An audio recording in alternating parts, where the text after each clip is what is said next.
Hello, my loves, it's Amber. And before we dive into today's episode, I need to set the stage for you because this one gets juicier and so expansive the farther you get in the episode. I was just listening back and apparently I was having an out-of-body experience when we recorded because I was just listening and like, holy shit, we went there. Because you know how everyone says men and women approach money and business differently. Well, today, my friend Mira and I had that conversation and we took it to a whole nother level. We go deep into the psychology, the generational trauma, and basically just the crushing weight of society that's holding so many of us back even when we're doing all the right things. So we started the convo with a bit about Mira's background and that sets a stage, but at about 10 minutes in, that's when it really gets juicy, when we really go in. So if you're an entrepreneur, you want to be an entrepreneur, or you are actually just well-adjusted and don't have any interest in starting a business, it doesn't matter. If you're a woman, you're going to want to listen to this episode because it's one of those waking up to the reality of the way women work by default and how we can choose another way. I'm obsessed. So let's get into it. Here's my conversation with Mira Katz on women, wealth, and the psychology of power.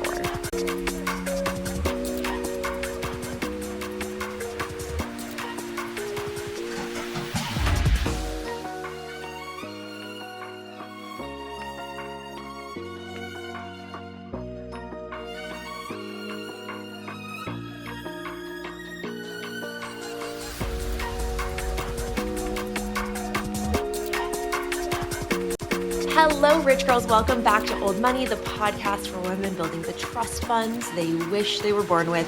I am your host, Amber Evenson, and I'm joined today by a friend of mine. It's the kind of friend where every time you see her post something on Instagram stories, you're like, yes, sister, you get it. I'm so excited to have her on the show because she is kind of part finance, part scientist. And we're going to get into that today. But the way that she looks at the world and business is so interesting to me. She is an entrepreneur that blends creativity with her systematic approach, and she's obsessed with spreadsheets. So she's my girl. After selling her first company in 2020, she has been dedicating her career to supporting other founders and building impactful brands as a strategic advisor and fractional COO. Her clients have been featured on Shark Tank, made millions in their first years in business, and have been recognized in the press all around the world. And most importantly, you are talking to somebody who lives with the cutest dog, Olive, in Mexico City. Welcome to the show, Mira Katz. Wow, thank you. What an intro. Well, what a woman you are. I mean, you're doing all the things. You are just so quietly living a expansive, elegant, wonderful life in Mexico City. Tell the people about your week. What are you up to this week? What's your life? Okay, this week I am actually back home. I'm with my family and my friends. I'm in Montreal. I love that I get to be seasonal in my living situation. So I kind of pick which seasons I want to spend where, and summers are for being in Montreal. So that's where I am this week. I love that. And I have to say too, I've never put this together. I knew you were Canadian, but maybe that's why I like listening to you speak so much. Just that Canadian, very slight difference in words of pronunciation is so comforting to me. And it makes me want to keep listening to you. So I'm so glad I get to talk to you for a whole hour today. Oh yeah, my Canadian comes out sometimes and can't hide it. I love it. Well, since you're back home, I think it's such a great place to kind of start at the very beginning. I mean, you are uniquely qualified to speak on women and money. And as we talked earlier, our goal for today's show is to really just tease out and have conversations around how women approach money differently, how women approach business differently, and overall how it affects our bottom line. So since you're at home, I think that's a very great place to start. Can you share with the people what kind of shaped your early ideas about money? So, money has been this silent preoccupation of my life since the very beginning. And I didn't know that that was such a theme for everyone in different ways. I figured it was because my parents grew up not having a lot of money, that this was a struggle that maybe was unique to me, something that I was always kind of shy about or ashamed of, or something I thought maybe I lacked in that area because of my upbringing. Mhm. Though my parents were these the perfect quintessential struggling bohemian artist archetypes. So they chose the path of being an artist, a musician, of dedicating themselves to their craft, to flexibility, to spontaneity, to being creative, and actually like rejecting doing things for money, because that was kind of the artist way. That was the noble path of not prioritizing it. There was a child of people like that. Mm-hmm. We couldn't afford things that I wanted. We couldn't afford cable. We couldn't afford to eat out at restaurants. We couldn't afford, or I didn't have the clothes that all my friends had, or go out to Disneyland, or go to the beach in the winter. So I felt like, hey, I'm kind of getting the short end of the stick because you made those decisions. And in the broader context of my family, specifically on my mom's side, who is from Canada, on my father's side, my family's from Russia. On the broader side, my mom's family loved business, loved money. I come from a long line of entrepreneurs, and everyone else, self-starter, invested in real estate, started businesses, built global brands, living in big houses, going on the vacations, having the nice cars and everything. So I also wasn't sheltered from what wealth looked and felt like. And I liked it. And from time to time, there would be weeks where a couple days of the week I was living in, the little apartment that my parents could afford. They lived separately, but they each lived in their own tiny little apartment. And then also spending time in these giant mansions in some of the fanciest areas of the city, and driving from restaurant to activity in these really fancy cars. So I saw both, and I couldn't exactly reconcile, wait, is one better? Like, is it better to be rich? Is it better to be a struggling artist? And throughout my childhood, I had this question was in my face. It was not one that I was asking out of pure curiosity. I was asking it out of necessity, out of necessity to understand how it is that people can end up living so differently. And so the journey of trying to understand myself, really, of trying to understand my own unique identity, because I come from both. I come from both. And trying to figure out, well, what of these pieces is true to me, and how can I craft my own authentic relationship to money, wealth, career, and all those things. And as it turns out, everyone is trying to answer that question. And so I started asking that question very early because I was forced to, but I was just kind of a few steps ahead from all my peers, and they started asking these questions once they were getting their first jobs, once they were negotiating their first salaries, once they were starting their first businesses. I had just started all of that a little bit earlier. And so I had all of this knowledge. I'm like, well, according to this book that I read, and according to this thing that I saw. Yeah. And as it turns out, yeah, the more I read, the more I learned, the more I got into it. And I don't see it slowing down anytime soon. So were you getting messages from these two different sides of the family? Let's kind of group them into the like struggling artist versus the entrepreneur, the wealthy, about the importance or unimportance of money. Like, were you getting messages from your parents, like whether implicitly or explicitly, that living this way, whether you want to call it lean or in an artist's way, is more noble or better, and that's the choice? And were you getting different messages from other parts of your family? I think there was always judgment on both sides. Judgment. And Okay. the judgment, Mhm. and the judgment is, hey, look at them work so hard. They're a little bit unhappy, no? Mhm. Or they're a little bit stressed, wouldn't you Yeah. say? Mhm. Or they got caught up on some external materialistic thing that is actually blinding them from what's really important in life. And look at us, we're good. Mhm. We have each other, we have this quality time, we have our voices to sing songs, and we have our hands to make stuff from Mhm. scratch. And isn't this great? And isn't it too bad for them that they're so stressed that they don't even have time to enjoy life or build community or develop deep friendships? That's judgment. Right.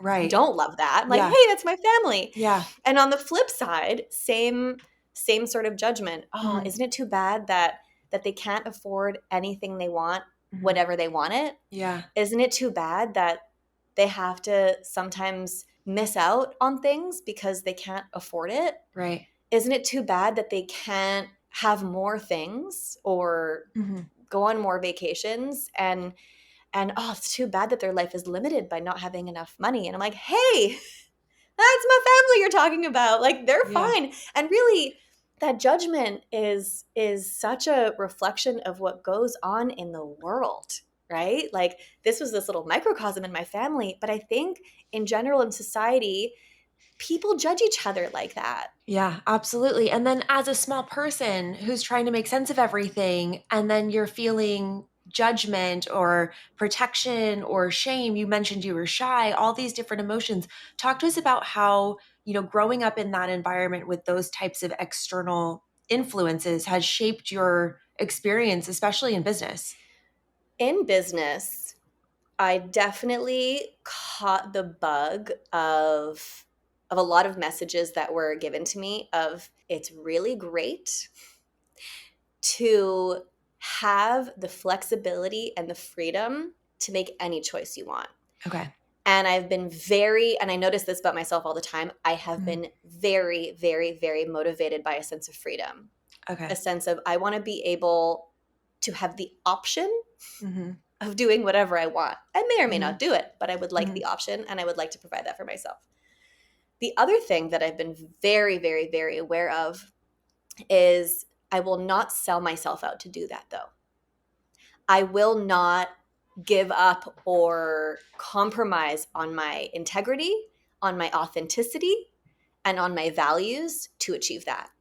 That will never be worth it. Okay. So that sounds like a lot of your parents' influence. Yes.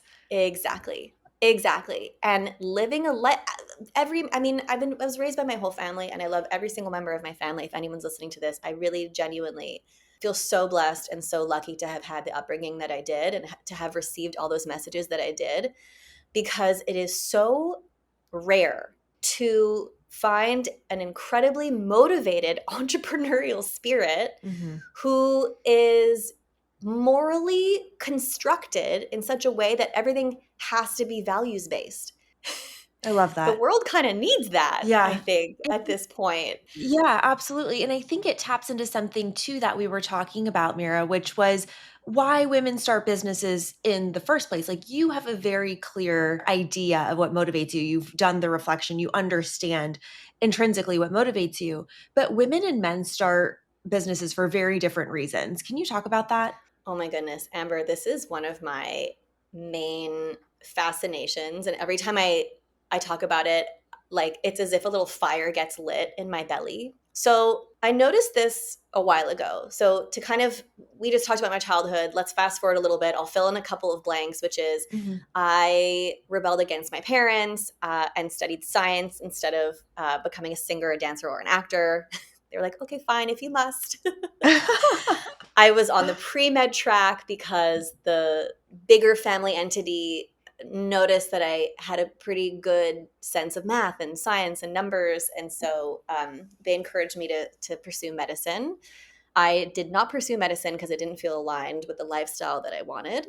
And I started my first business right out of university after finishing with my bachelor's of physiology. And I wanted to learn about entrepreneurship. And I was told, okay, if you want to learn about entrepreneurship, you need an MBA. To get an MBA, you need work experience. Mhm. So I said, okay, let me go find a job. And it turns out a degree in science does not help you get a job at all. And like application after application after application, I basically realized I was not qualified to work. The only thing I was qualified to do was teach what I knew, which was math and science. And so I started tutoring. And then I realized, oh, why don't I start my own tutoring business?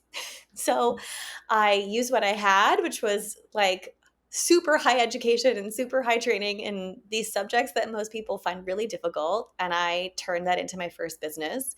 And I got into the world of entrepreneurship at the age of 21. So knowing nothing, I didn't even know how to spell the word business on my first business plan. True story. And as a woman in business, I had my own experience and then also kept being connected to other women and other men, like lots of other people. And I started to notice this pattern emerge that the conversations about business with women versus with men, not the same.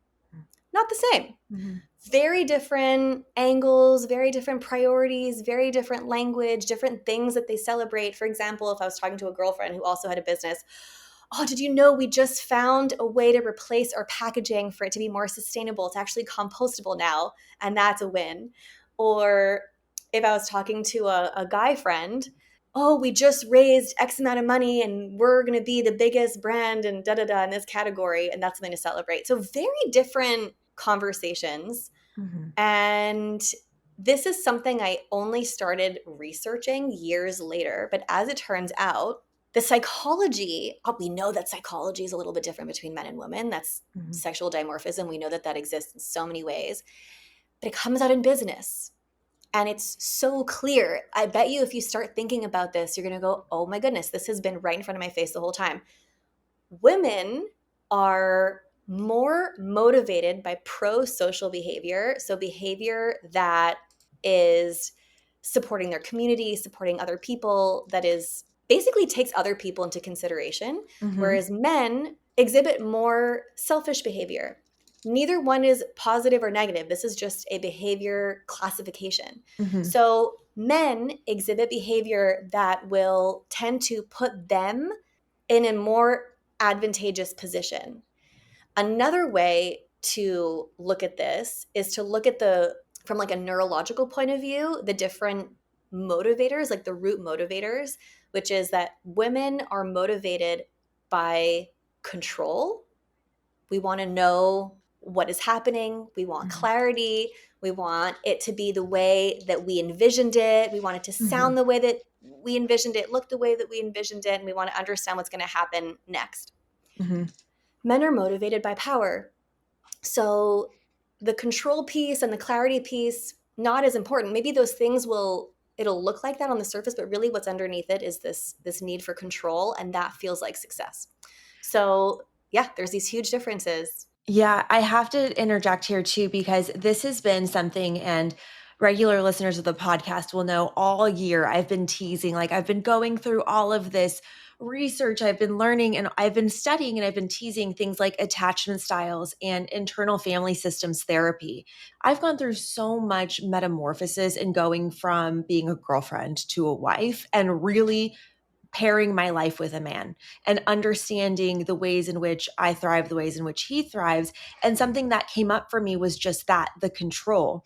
And the control, after I've really broken it down and got to the root cause, I would do things like give extra criticism in an attempt to get somebody, my partner, to change the behavior. Because if I felt like I could control what they were going to do next, it would make me feel more safe, because that predictability is a safety thing. Internal family systems goes back to like your internal, like core wound and root need in life. And I think a lot of women, generally speaking, again, this is all broad brush stuff. So if this is not your archetype, that's okay. You can put it to the side. But for me, I can speak for myself, that need for control and predictability and future casting and the hypervigilance, all of that makes me feel more safe, but it's actually really getting in the way of my growth, of my relationship, of the things that I need to lean into, which is the faith and the trust, mostly in myself.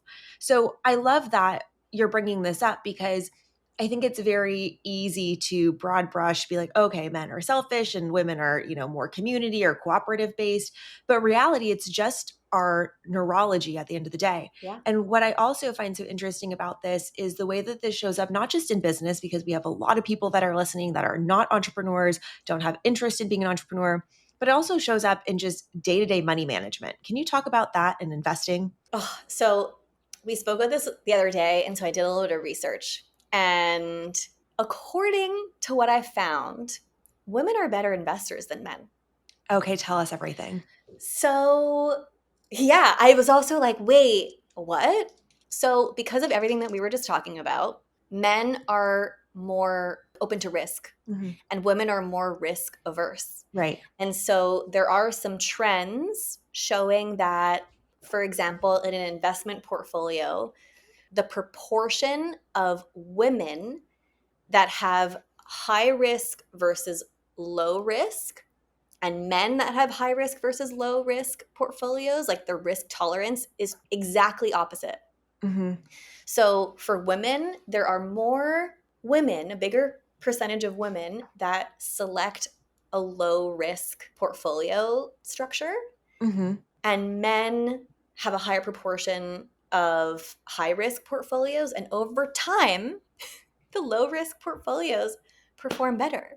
That's the thing, over time. And I Over think what we time. see is a lot of activity, especially, I mean, my social media feeds are just full of, and I say this lovingly, finance bros talking about trading options and making sports bets. And I always think like, I could literally never. First of all, there's like 21-year-olds on there talking about trading futures and options. I'm like, you don't even know what that means, but you're going to try it, try to make a quick buck, and sometimes it works out for you. Versus I started investing in the same funds when I was 21 that I'm still investing in today, and I plan to hold them for another 40 years.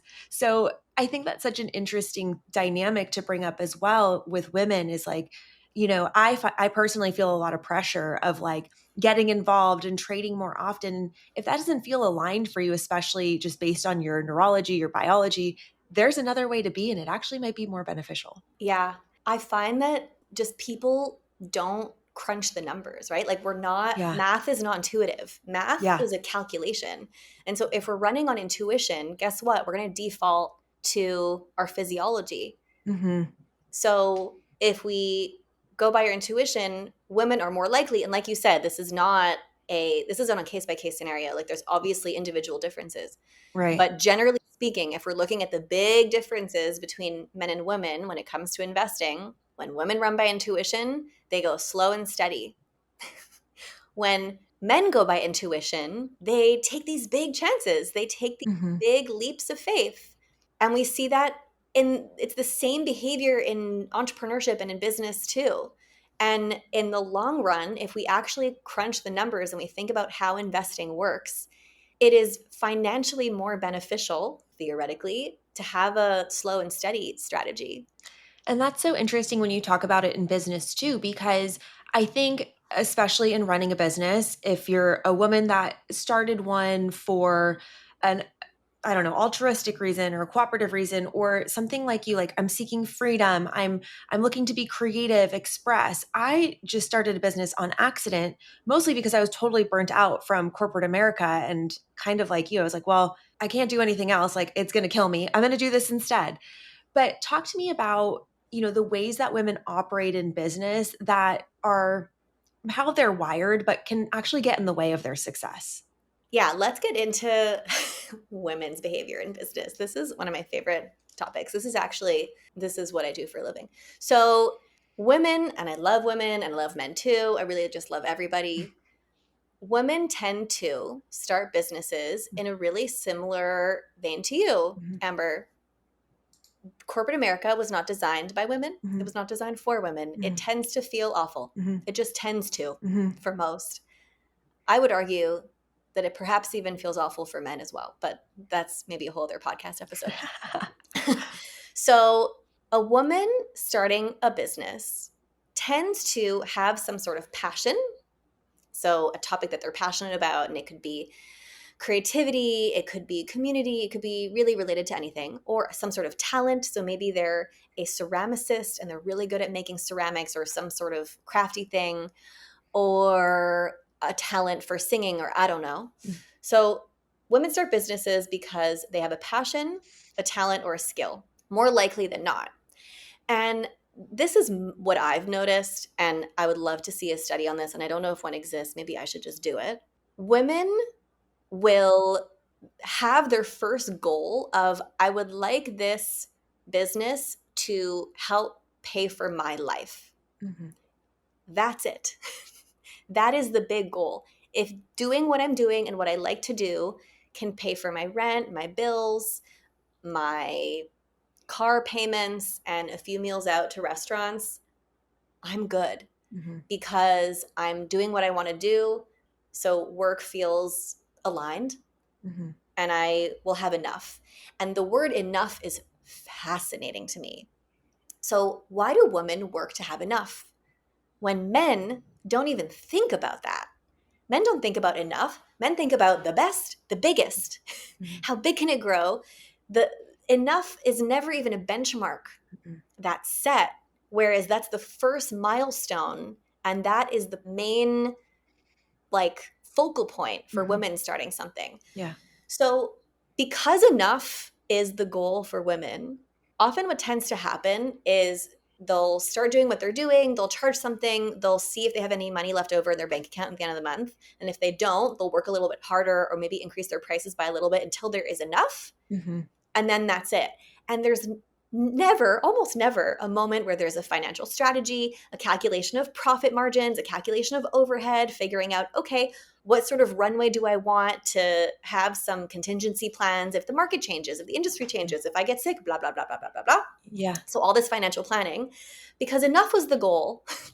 Enough was always the goal. And so there's no motivation to have some sort of financial reserves to start investing in new areas of the business or like new branch of the business, new area of the business, new product, new service.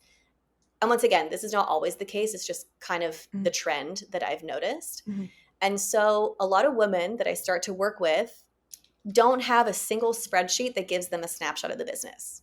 They don't have a single tool to make sure that what they're charging is allowing them to be profitable. Mm-hmm. They don't have an investment strategy for the retained earnings every year. Right. They don't have an exit strategy even for themselves. And then they end up in trouble. They end up in trouble because they realize, I can't get out of this. Yeah. I can't get out of this, or I'm working too much and I can't afford to hire someone to help me. That's a horrible feeling. Oh my goodness. Mm-hmm. If you're going through that, please call me. And yeah, and so women tend to kind of trap themselves in their passion, and it's this golden cage in a way. Yeah, I see this a lot as well, just in conversations that I have with other entrepreneurs. Like, you know, I don't speak with women about the nitty gritty. I'm not getting into anybody's numbers, but I'm intimately involved with a lot of different entrepreneurs just through networking groups and different associations. That's how we came together. And now I'm like your biggest fan. I'm watching all your Instagram stories like a freak. But one of the things that I see, and this harks back to how we started this conversation, is that I see a lot of women in business taking care of everybody else 1st Mm-hmm. before themselves, Mm-hmm. including their customers. Yes. And so one of the things that I see women doing is grossly underpricing themselves because they're worried about their customers spending a lot of money on their product or service. That is a huge way that women get in the way. And one of these things that we do is making assumptions about what other people can afford or what's good for them, and forgetting that there's a lid for every pot. And no matter how you price yourself, there will be a buyer if you're positioned correctly, right? Like in the marketplace, that will come to you, versus men are like, this is the price, take it or leave it. And it's that type of confidence and presentation that can make the difference in a sales process. Another thing that I see as well, and you know, I bootstrapped this business before I even knew what the word bootstrapping was. And then I went to a conference that was about women in business, and I sat through this incredible speaker who talked all about bootstrapping her business and how that was the best way, and it was very noble. And she did it, you know, she's so proud of herself. And that's certainly one way to scale, but it's also a very slow way to scale. Honestly, if you're going to do it the way that I did it, which was incredibly systematic, and I am not hiring anybody else on until I have the reserves in my operational account and all of the things, because I want to make sure everybody's taken care of. And I didn't even know funding or taking on investors could have been an option for me when I started my business. Now I don't, you know, that's another conversation for another, you know, day, whatever, about what I'm going to do now. But it's really interesting of just the mindset and the things that come up in conversation with women. Like you said, the nobility, that like that artist's way. Look at me doing it by myself. Look at me taking care of myself. Look at me taking care of others, versus look at my profit margins, look at my funding, look at all of these other metrics that we're typically using in business. What are your thoughts on the fact that like we need that balance, like just to play devil's advocate? Because if everything was just profit driven and numbers driven, like wouldn't we all hate our lives? Oh, yeah, I think so. And there's two things I wanted to point out around what you just said. The first one is the resistance to bringing in investors or funding goes right back to the control thing. Yes. Yeah. And I have spoken about this with so many clients. I'm thinking of one client in particular who is starting this amazing CPG brand. And I said, amazing. What's your plan for growth and distribution? Are you going to bring on investors? Oh, no, no. I don't want anyone telling me what to do. I don't want anyone breathing down my neck. I don't want to have that pressure. I want to remain being in full control. Mm-hmm. And I offered this other perspective of, well, okay, if hypothetically you did a really good job at selecting an investor that you really like, Mm-hmm. who respects you, Mm-hmm. who brings in knowledge and expertise that you don't have, and who actually supports you and helps you grow and gives you the leverage to grow as quickly as you want to, Mm. how would that feel? I think maybe 10 light bulbs were lit in that exact moment. And she said, oh my gosh, I never even thought that that was an option. I never even considered that. There was such an aversion to this. Someone else is going to control my Yeah. project. No. Yeah. And anyway, since that conversation, everything has changed, which is fascinating. I love that. Yeah. And just like, I wish I could just scream that from the rooftops, you know, like, do you have a good idea? Don't be afraid of funding. Yeah. It's okay. Like, you can still pick who you get the funding from. Like, you can still curate that process. It could be good. Yeah. Okay, so to piggyback on that too, I have to say, I wonder if women feel this resistance to being controlled or the fear of being controlled because we've been told what to do our entire lives, like sit down, behave, be a good girl. And I love your point because it's kind of like dating, right? It's like you can date a million people in the world, whether it's a man or a woman, and 99% of them will not be the right person for you, but a lot of us are settling for some sort of societal expectation or timing or a biological clock. But it's the same thing when you're dating an investor. You don't have to settle with just anybody who has a checkbook. You're looking for greener money. You're looking for relationship. You want to have your investor be the person that you can call when something goes wrong and not be afraid. And you want your investor to be the person that you call when something goes right and you want to celebrate. That's a really special relationship. And it's one of the reasons why we need more women to make more money so that they can go out and be those investors for early stage businesses. So I think that's so important. And then the other thing we should talk about, Mira, is you mentioned this. What's your plan for exit? And I think, and once again, like I have gotten my education in business from being in it. It's the same way that I worked in real estate development. And now as an entrepreneur, it's like, I mean, a freaking masterclass and MBA and doing it all and kind of engineering an exit strategy. I fear that a lot of women that I see are building businesses around themselves because they're trying to take care of everyone and I'll do it all and she didn't get it done, I'll step in and get it done. And then you kind of create a lifestyle business that you can never get out of. How do you help women with that, and what are your tips for them to, whether it's delegation or separation, what's those conversations like? Oh, I'm so glad you brought that up, and I have so much to say about that. And I'll say it, I'll respond in two parts. So the first part is this bigger picture concept, which is I've had to find new words to speak about money with women. For example, the word profit doesn't resonate the same. And so instead of encouraging women to build profitable businesses, which I do, by the way, I encourage using a framework of regenerative finance because there's something beautiful and sustainable about that, right? The words regenerative finance, I picture like a field growing with the trees. It's very organic, Yeah. but it's the same as profit. So Yeah. a regenerative model, and by the way, if you own a business or don't, this still applies to you. So Yeah. if you want to be sustainable in your life or in your business, you need to be thinking about how are my actions and the energy I'm putting in being regenerated. Mm-hmm. So if I'm working all this time and spending all this energy, what am I getting in return? And is that going to fuel me to continue to do this in a way that is growing? Because that's how nature works. Nature's the same, right? Nature creates these ecosystems, and the ecosystems don't stay stagnant, they expand. Mm-hmm. An ecosystem, and we can look at planet Earth, an ecosystem actually creates diversity and it grows and it creates more species and it creates more.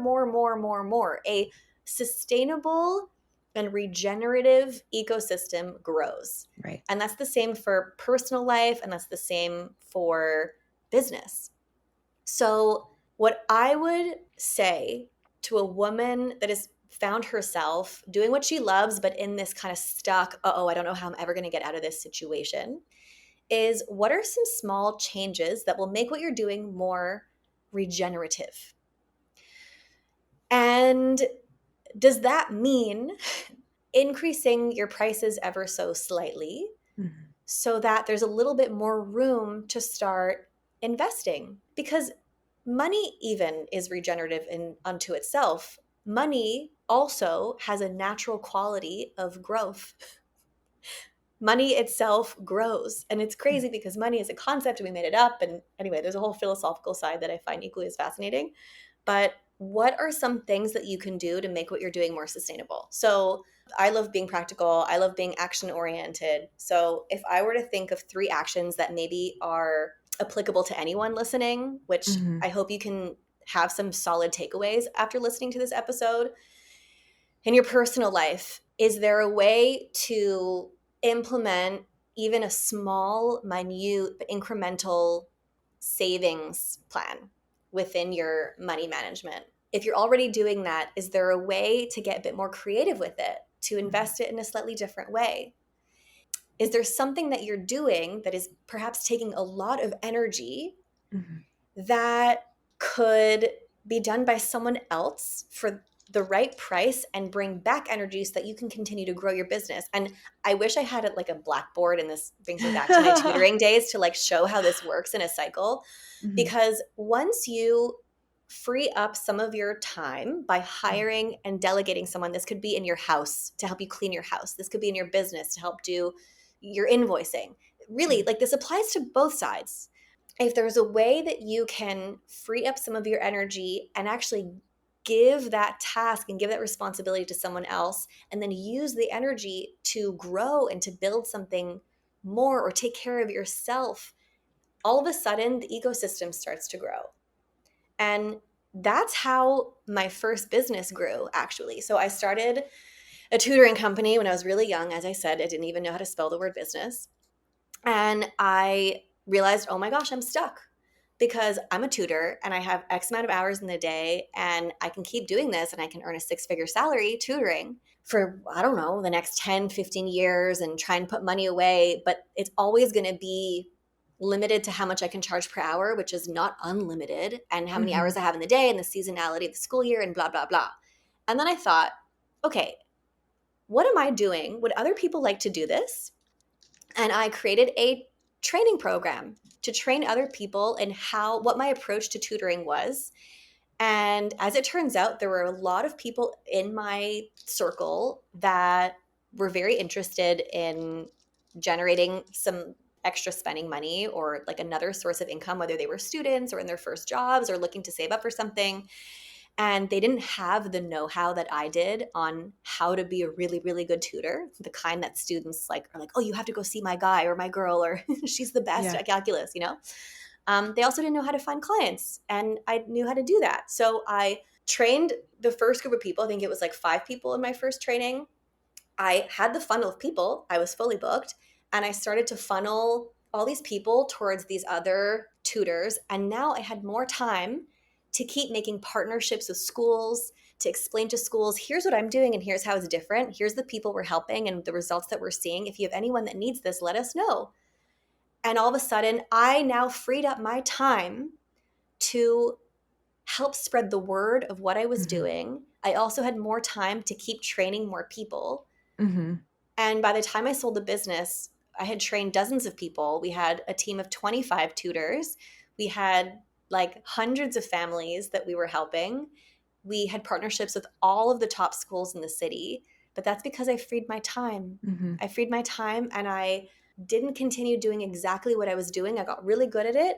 I taught someone how to do it, and some of them were even better than me.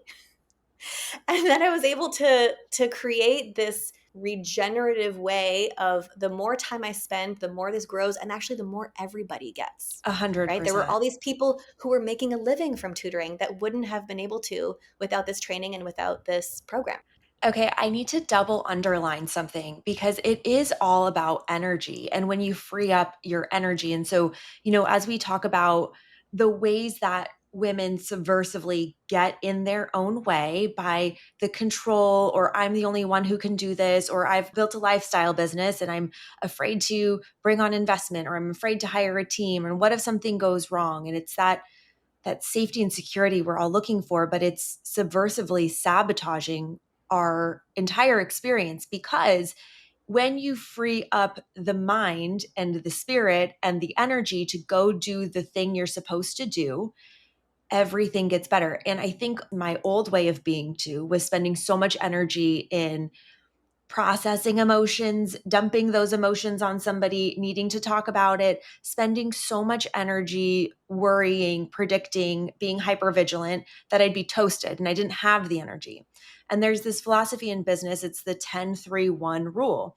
In business or life, there are 10 things you could do as a business owner in a day. You could send emails, you could clean out your inbox, you could redo your branding, you could update your website, you could do fulfillment, you could do sales, you could do leads. That's what a lot of business owners do is 10 things in the day. But the better way to be is focus on 3 things in a day, which is sales, leads, and fulfillment. The 3 actual things that matter to getting money into your business. And even better than that, elite entrepreneurs, the ones that have freed up all the other 10 things, all the other 2 things, they focus on one thing. And the only thing that matters is leads in your business. And if you just focus as a business owner on getting leads, your business is always going to be healthy when you have everybody else taking care of all the things. That is the epitome of a regenerative business. 100%, right? That's it. That is the regenerative business. I have chills everywhere. I have chills everywhere because it is more strategic to continue bringing in new energy. And I'm just going to call these leads Mm-hmm. like new energy, right? The source of money, which like fuels everything. Mm-hmm. It is more strategic and it is more efficient to focus on the influx of energy into your business Mm-hmm. than on managing the day-to-day things that have to happen anyway. That if you spend a little bit of time training someone and investing in that person, all these things can be systematized. And that was the other side that I was going to say, like what how would I advise someone who's stuck in this loop? Hire an operations person, Mm-hmm. hire an operations manager, a fractional COO. I do that for businesses. It changes everything. It really does. This conversation expands so far outside of business too, to women in their lives with their children, in their households, in a corporate role as well, right? Like if you are in a corporate role as, I don't know, a manager, let's say you're a middle manager, there's probably 10 things you could do in a day. There's probably 3 things that you should be doing. There's probably one core focus that aligns you with your growth in the company, that aligns with the company's priorities. And the more we can focus and give our energy to that one thing, the better off that will be. Whether you want to homeschool your kids and you want to be super present with them all day. Well, if you are mopping the floors, doing the dishes, making the meals, doing all the things, there are 10, probably 10,000 things you could do as a mother in your household all day long. But if you focus on the one thing that's going to give you the best ROI, you're more than likely going to save a lot of energy and get a lot of help. But the caveat to all of this, and I know a lot of people listening, and I even get this way too, is it's like, great, Amber, great, Mira. I have to hire all these people. I have to hire a housekeeper. I have to hire a fractional COO. Like, I don't have the money for that. And one of the things that I've been working on recently, and I'm going to plug a freebie that's available on oldmoneypodcast.com/resources. There is a free money planner in there. It's a simple budget. It's not really a budget. It's a money planner. And it's obviously, if you have an income right now, let's say your income's $5,000 a month, you put in your income, you put in your debt, you put in your savings goals for the month and all of your expenses, and you kind of see how it shakes out. But what changed the game for me is when I started to budget out, not just for myself, but for my business. What does it look like when we have $100,000 month? What does it look like when we're at a $250,000 month? Where is the money going? Where is it flowing? And then for my personal wealth, what does it look like when I have a $50,000 month? Where is that going? And all of a sudden, I see all these ways that I'm hiring more people to help. I'm supporting more people. I'm giving them income. I'm creating more business opportunities for more women, which is something I'm so passionate about. I think a lot of women have similarly to this starving artist archetype, this nobility around not earning a lot of money. Can you talk a little bit about this avoidance of money and this insecurity? Where does that come from with women, and how do we overcome it? Oh, I feel like we all need to, for our own healing, remember that women have been excluded from earning money for a few generations, and we are still working through that trauma. Yeah. Yeah, there is generational trauma. It is so embedded and ingrained in society and in culture, in little phrases that people use, in the interfaces of banking, just everywhere. It is just pervasive. Mm-hmm. And right now, I believe it is the first moment in the past couple hundred years where it is fully socially acceptable for a woman to be ambitious, to be motivated to earn money, Mm-hmm. and really has no major political and structural barriers to do so. Mm-hmm. And we are seeing so many downstream effects of this, that women are getting married later, that women are choosing to have children later so that they can fully commit to their careers because it'll pay off. And that so much of these beliefs were actually passed down. And so we need to start to untangle and identify what parts, like which voice are we actually hearing in our heads? Is this the voice of our grandmothers? Mm-hmm. Is this the voice of their mothers? Is this the voice of financial scarcity that was very real? Like Mm-hmm. my grandmother and her parents were poor.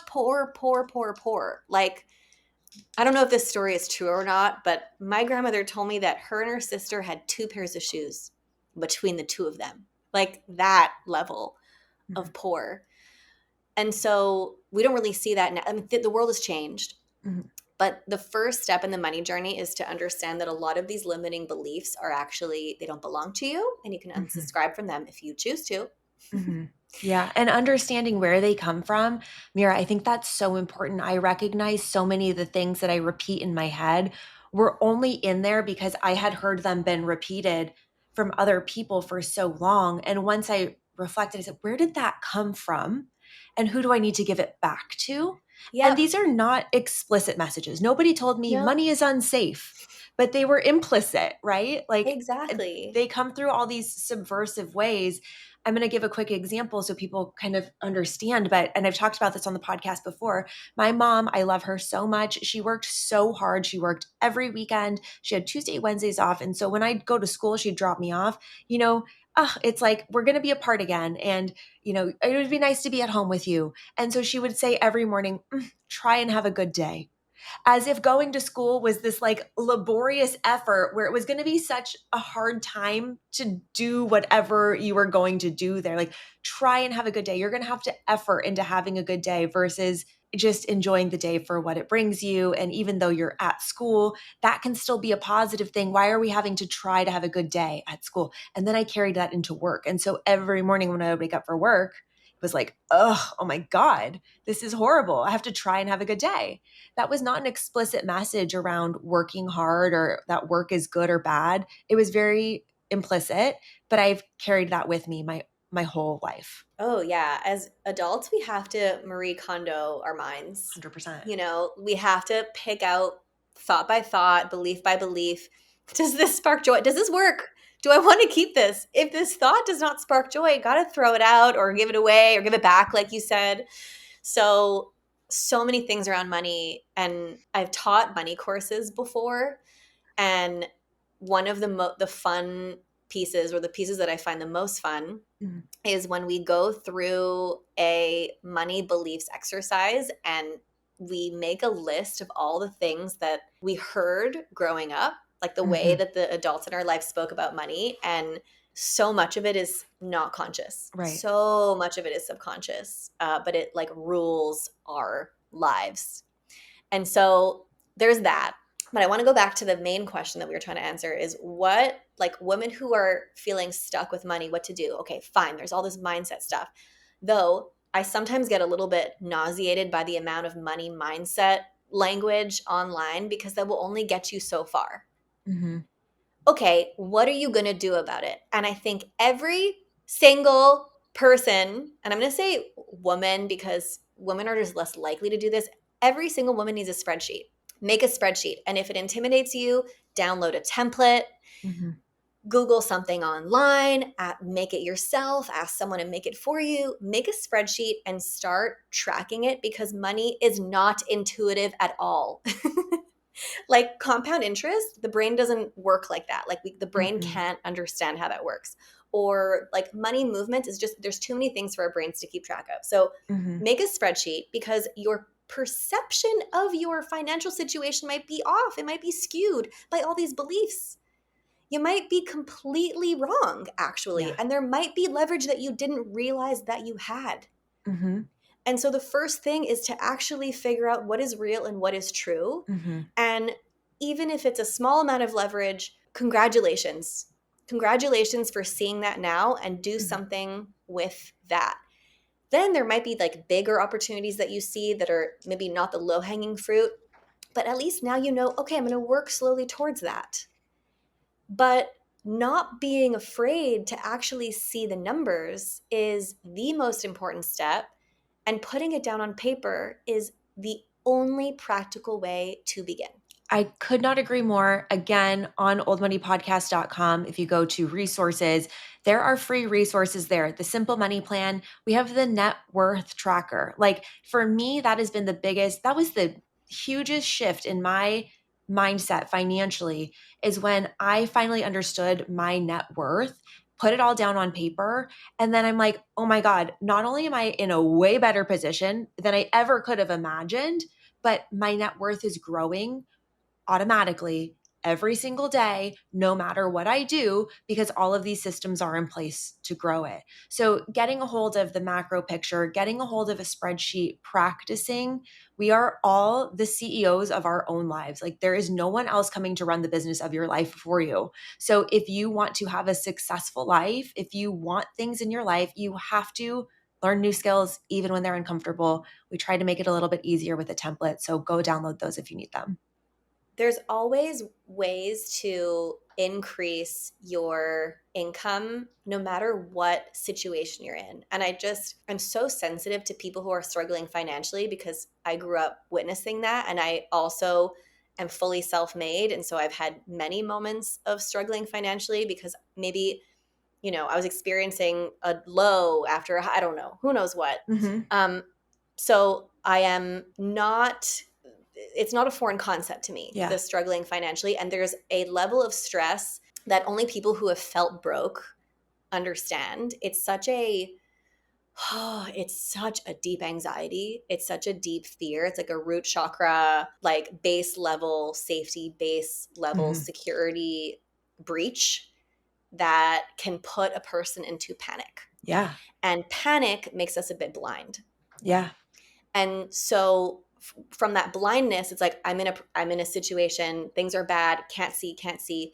So what's important in those moments is to try and regulate your nervous system Mm-hmm. and manually search for opportunities, manually search for solutions. Mm-hmm. That may be asking for a raise. Women tend to not ask for raises, by the way. This is statistic. So if you're a woman and you haven't asked for a raise, do it. Mm-hmm. Women also forget to increase their prices every year, which is, by the way, super normal because we live in a world with inflation. So if you haven't increased your prices in a few years, you have my permission to do that like today if you want. I mean, maybe give your clients a warning and you can say, hey, I'm increasing my prices in a few weeks or in a few months. But Mm-hmm. like you get to do that every year. Yeah. Or maybe the low hanging fruit in your life is there's a pair of skis in your shed and you're not going to be skiing anytime soon and you can sell them and someone else will use them and be happy to buy them Yes. for a deal. Like there's always something. There's We have to always talk about something. this too, Mira. We were talking about this the other day. You brought up such a good point about the glamorization of entrepreneurship. And I mean, I'm always looking for ways to increase my income and I'm looking for multiple streams of income. And everybody out there is being fed these messages about like, that's the freedom, right? But that's not always the best path for everyone. Can you speak to that? Oh my goodness. The other thing that I would scream from the rooftops if someone gave me a megaphone is, you don't have to start a business. You can have a hobby. There is so much nervous system dysregulation involved in being an entrepreneur, and that is not for everyone. Mm-hmm. There is so much risk. And I've noticed that like the best situation to be in if you're starting a business, and not everyone is in this situation, I certainly wasn't, but hypothetically, I would prescribe entrepreneurship to someone who has almost no financial stress. So, like, maybe you have a family supporting you, maybe you have your own savings from your corporate job, maybe you have money from the company that you just sold. Like, if you can handle losing money, you should start a business. If you cannot stomach losing money, if you cannot stomach having financial instability, I just wouldn't recommend it, because it's not the only way to get rich. It's just not. Like, I don't believe that. I think if you have a job and you are super smart with your money and you make it your job to make your own money grow and to be regenerative within your own financial lifestyle, Mm-hmm. you might end up way better than the other person who sought after the path of entrepreneurship, and you may have just less gray hairs at the end of it. It's so true. One of my mentors, one time we were standing on the top of a construction site, standing on the 14th floor of a $150 million project that had been delayed by 18 months. And somebody asked this person, like, how do you do this? Like this, there's so much uncertainty and it's so crazy and things change all the time. And he said, you just have to have an iron stomach. You just have to have an iron stomach because you still have to go to sleep at night and you still have to enjoy your family. And if you get wrapped up in it all, it's going to destroy your life. And I think real estate is a great example of this because I mean, it's my industry and it's what I focus on. But, you see these prolific developers who have these buildings and, oh, they built this one and they built that one. But there are so many buildings that didn't get approved. There are so many deals that went south, went sideways. There are so many things that they lost money on that didn't pan out. The conditions changed, all the things happened. And you never really think about the things that go wrong. There are plenty of them. They just kept doing more things that went right. And so, I think that fear of failure and the fear of things going wrong and the fear of losing money is a big deterrent. It's a deterrent for me, of course, because I want to protect what I've built. But at the same time, if you never put anything on the table, you can never win anything back. So, Mira, I think one of the things that's been really helpful for me in my journey of growth is having some really tangible, really clear examples of women, future me, other women, like examples, role models, etc., so that I can kind of try on for size the things that they do or the ways that they think. So you work with a ton of incredibly successful entrepreneurs. You are an incredibly successful entrepreneur yourself. Can you help paint the picture of a woman who's seasoned in business, was seasoned with money? How is she with planning, with investing, with business? Like, what are her traits? What are her habits? Tell us about her. That's a great question, because we can get caught up in these like short-term goals, but if the end result is not somewhere that we want to end up, then that's the wrong direction. Like, that's such an important question.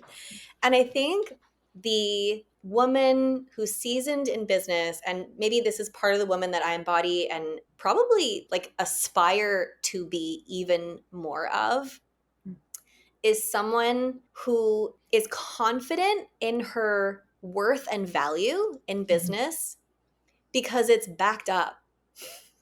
It's not a blind confidence. Mm-hmm. It's a confidence that's backed up by experience, by some sort of methodology, by structure, reliability, accountability, frameworks. There's a level of expertise and professionalism that gives this successful woman clarity of, yes, this is how I do things. And I'm happy to help you because I know how to do it in such a way that it will work. Mm-hmm. And if that's not something that you want, if that's not something that you can afford, if this is not a fit, that's okay. Find someone Mm-hmm. else, because this is what I do. Mm-hmm. And when I do it well. And then when it comes to money, there's also oh, this happened to me the other day. It's not a negotiation of how much something costs or how much to charge. This is how it works. And if someone asks, oh, can you give me a discount? There isn't the pressure, oh, should I make it work for them? Just like what you were saying before, is so many women prioritize their clients before themselves. A seasoned woman in business know that that is the least sustainable way of being ever. Mm-hmm. You want to keep doing what you're doing and helping people. You want to be able to be generous when you choose and when you identify this is a good moment to be generous. Mm-hmm. Then stick to your pricing and stick to what you know it's worth. Mm-hmm. And also setting boundaries. Like, the client is not always right. It's okay to fire clients if it's not aligned, if it's bringing more stress than benefit. There could be a cost that is not financial to some projects and to some clients. Mm-hmm. And sometimes it's not worth it. It's your life and you have to enjoy it.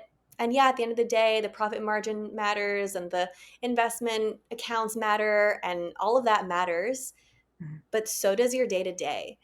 And so the seasoned woman in business is making sure that she's enjoying her day. She's not afraid of dealing with the shit that will inevitably hit the fan, Mm-hmm. but it's not defining her day and it's not deterring her. And if there is something that might compromise her experience in the business that is her creation, she's not up for it.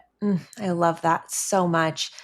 There used to be this trope that I heard after I started my business again, having questions about, oh, this is a challenging client. And sometimes the client's challenging because you're not at the level you need to be at yet. So it's an It's opportunity true. to step up and grow. And sometimes people will say, oh, just charge them the PITA tax, the pain in the ass tax. And I was like, oh, haha, that's so funny. When people are going to be bad, you just charge them more. No, I'm sorry, there's not enough money that's worth my peace. And I'm just Nope. not going to take you on as a client. And I think that that's a great call out is your day to day is under your control. And somebody who's seasoned in her business is unshakable in that. And that's really a good remembrance for everyone. Oh yeah, if you're going to go through this roller coaster, make sure it's enjoyable. If 100%. not, then what the heck are we doing? So, Mira, Yeah, before I let you go today, I want to hit you with some rapid fire rich girl questions, which, if you are an OG listener of Old Money, you'll know that we refreshed these. And I'd love to get just your first take, your gut instinct, so we can get to know you a little bit better, a little bit deeper. great. I'm ready. Okay. What's a rich woman ritual you do for yourself? Facials. I love that. Are you on a regular schedule? Kind of. Not quite. I should be, but for all intents and purposes, yes. Oh, I love that. That's why your skin looks so glowy. I know. I just keep looking younger and younger. What is the last thing you really invested in for yourself? An assistant. Ooh, tell us about that. Oh, I hired a personal assistant a few months ago and it's changed my whole life. What does this personal assistant do for you? She does a little bit of everything. She designs my presentations. She designs a lot of my documents. She helped me rebrand. She helped me re-platform some stuff. She also sends reminders to my clients for different calls, for different meetings, and she does some research.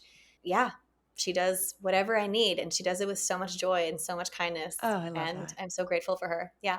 What does the word wealth mean to you today? Ease and peace. Love that. And what in your life makes you feel the wealthiest? My family. I love that. Mira, where can everybody find you if they want to connect with you and learn more? Okay, they can find me on Instagram. My handle is it's Mira Katz. And I also have a website, mirakatz.com. I love talking about businesses. I love talking with women. Please don't be shy to reach out. I love a good voice note chat in the DMs. And I do have some new offerings that are going to be announced shortly. So if anything that I was talking about resonates, please let me know. I hope everyone walked away with something that they can implement. So if you've listened to this podcast and there's something that inspired you, I really want to encourage you to do it and just give it a try. I love that. Yes, please do. If you listen to this podcast episode, take a screenshot, post it on your stories, tag us both. Let us know what resonated for you. If you're a woman in business, if you're thinking about being in business, or you're just in the business of your own life, there are so many things that we can unpack in our own gender and our own construct, and having these conversations is so important. So Mira, thank you so much for being here with us. And everyone, we will talk to you on the next episode. Bye-bye.